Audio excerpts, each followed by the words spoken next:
Welcome to PJCO's IR35 update. Following the recent Christa Ackroyd IR35 case, which I think is the first case in about 9 years that HMRC have won against an IR35 contractor, we thought it was worthwhile running through your status and how to assess your status, given that Miss Ackroyd actually ended up with a £400,000 tax bill for getting this wrong. HMRC's new status checker has now been available for almost a year, and we're actually surprised at how few IR35 contractors have used the system to check their status. As a firm of accountants advising IR35, we're also surprised as to how few other advisors have even told their clients, their IR35 contractors, that the status checker has changed or in fact even exists. We are recommending to all our IR35 contractors that they should run through the test to see what results they get.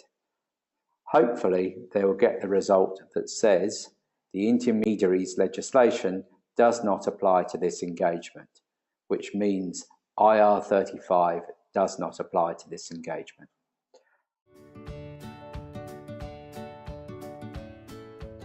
I now want to run you through the status checker. We start at the check your employment status for tax page. Here you can see the basis of IR35, and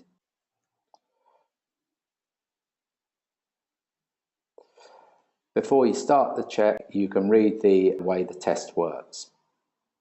Now we hit on the check employment status for tax button.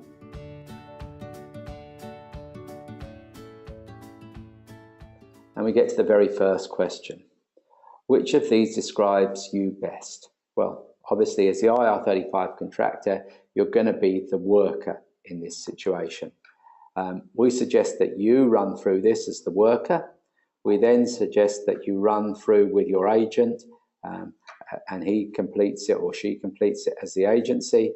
And we also suggest you run through the checker with the end client or a line manager at your end client, and they complete the test.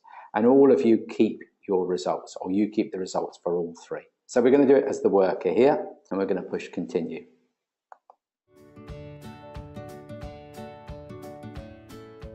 Has the worker already started this particular engagement for the end client? Well, it's either yes or no. We don't mind what it is, but let's assume in this case it's yes. We're answering these questions truthfully, remember.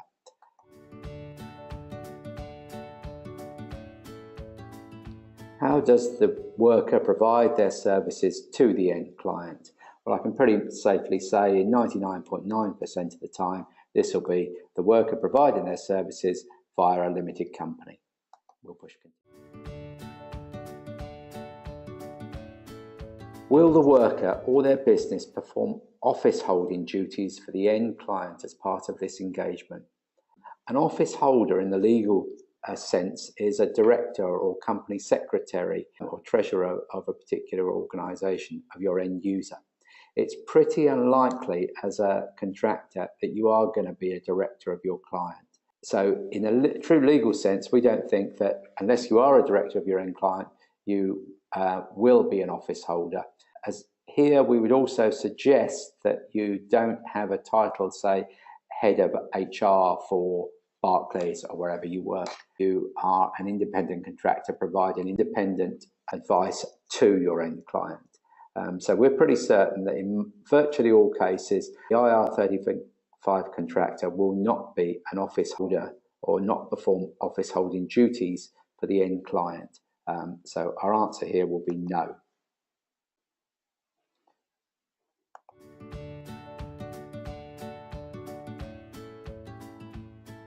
Now we're on to the more interesting questions. Has the worker's business arranged for someone else, a substitute, to do the work instead of them during this engagement? Well, I can probably say that for 90% of IR35 contractors, the answer is no, it hasn't happened yet. But if it has happened, you can answer truthfully again. Let's assume that no, you've never used a substitute.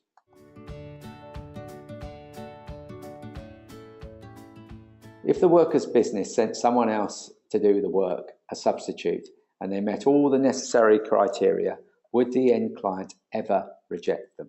The key question here is, would the end client ever reject them?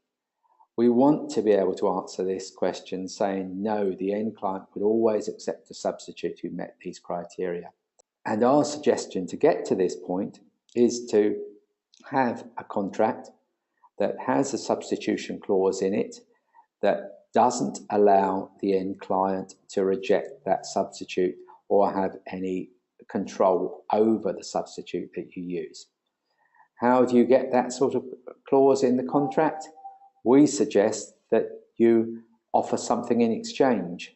In exchange for having an unfettered substitution clause, we suggest that you give up any notice period, any rights that you have for notice within your contract.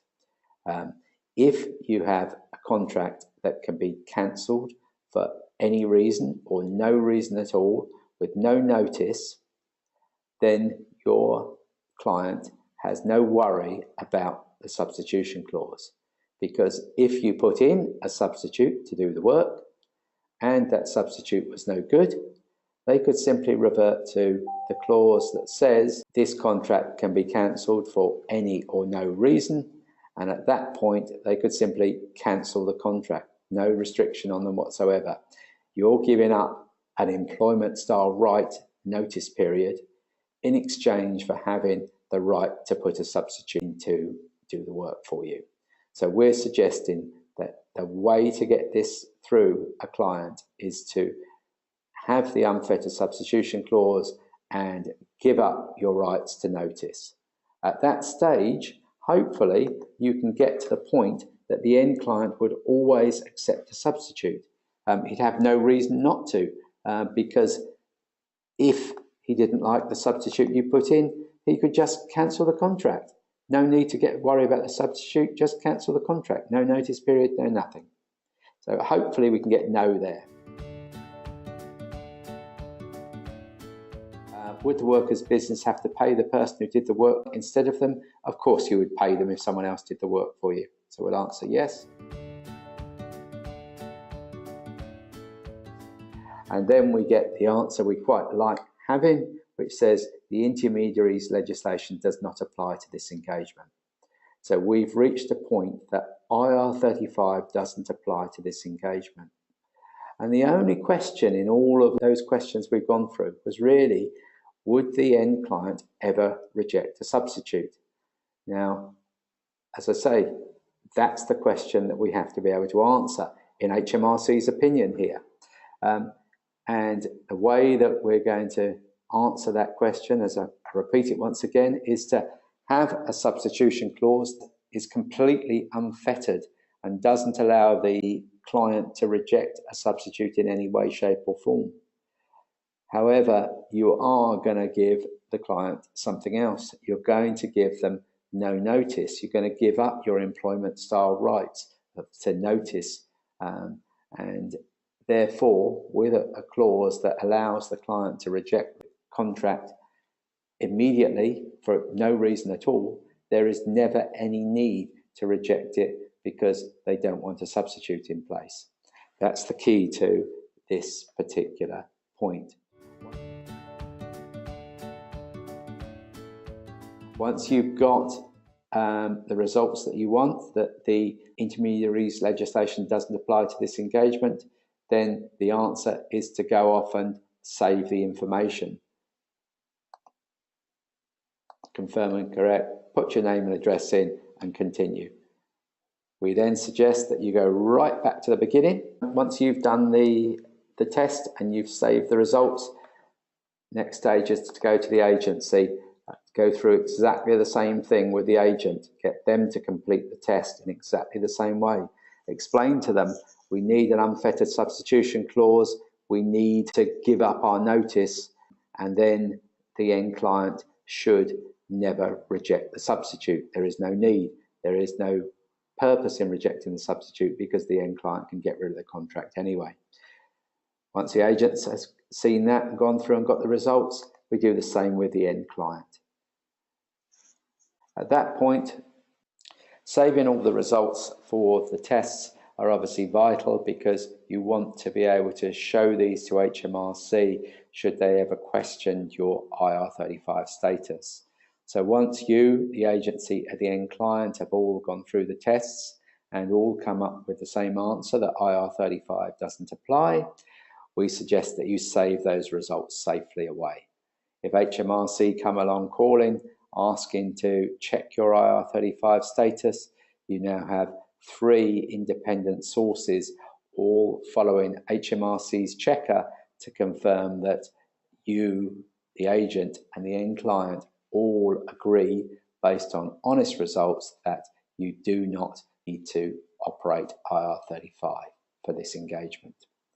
I hope that gives you a better understanding of how the employment status checker works, and if you'd like to talk to us about it, please contact us.